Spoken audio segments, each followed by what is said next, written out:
જેને પપ્પા નથી ને એ લોકોને ખબર પડે કે પપ્પા શું છે. મારા પપ્પા નથી એટલે આજ ખબર છે. આજે હું એમને બહુ મિસ કરું છું. હેલો ગાઈસ, કેમ છો બધાને જય શ્રી કૃષ્ણ. આજે છે 21 જૂન એટલે કે ફાધર્સ ડે. તો આજે હું પપ્પા વિશે બોલીશ કે બધા પપ્પાની કદર કરજો. પપ્પા એક એવું વ્યક્તિ છે કે જે આપણને પ્રેમ કરે એવું આ દુનિયામાં કોઈ ન કરી શકે. એટલે પપ્પા આપણને વઢે કે કાંઈ કહે તો આપણે સારા માટે કહેતા હોય છે, તો ખોટું ન લગાડવું. જેને પપ્પા નથી ને એ લોકોને ખબર પડે કે પપ્પા શું છે. જે લોકોને પપ્પા છે એને નહીં સમજાય. મારા પપ્પા નથી એટલે આજ ખબર છે. આજે હું એમને બહુ મિસ કરું છું.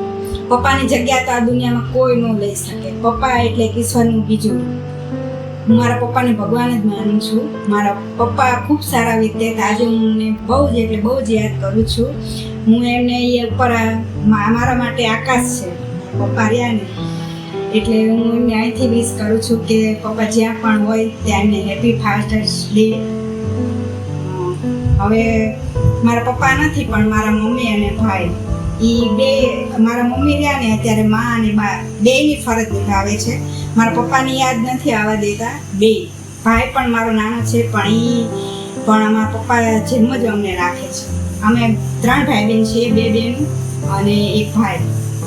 પણ મારા મમ્મી એટલો પ્રયત્ન કરે કે અમને પપ્પા યાદ ન આવે એટલા અમને ખુશ રાખવા બહુ પ્રયત્ન કરે. ભાઈ પણ ખોટ તો જો પપ્પાની જે પડી છે એ પડી જ છે પણ ઓછું લાગે, પણ એ બેને વધારે ખોટ લાગે. એ બેને એ ખોટ ક્યારેય ન પૂરાય. અમારે તો ભાઈ નાનો છે પણ એ પપ્પાની ફરજ પણ નિભાવે અને ભાઈની પણ ફરજ નિભાવે. બે ફરજ એ નિભાવે. અને મારા મમ્મી પણ એને એમ થાય એટલે અત્યારે જે ગણો મારા મમ્મી, મારા પપ્પા ને મમ્મી જે ગણો એક જ છે.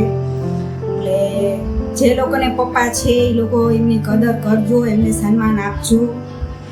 એક આમ કેમ 5 આંગળા હોય એમાંથી અંગૂઠો ન હોય તો કેવું થાય તમને, એવી જ રીતે કુટુંબમાં એક વડીલ ના હોય, એ આપણા પપ્પા ના હોય તો એ અંગૂઠા જેવું કામ કરે છે. કે પપ્પા વગર કહેવાય ને જીવન જીવવું નકામું છે. નાની ઉંમરમાં જેને પપ્પા ગયા હોય એની જવાબદારી બધી આવી જાય. ઘણી રીતે બહુ ખોટ પડે છે.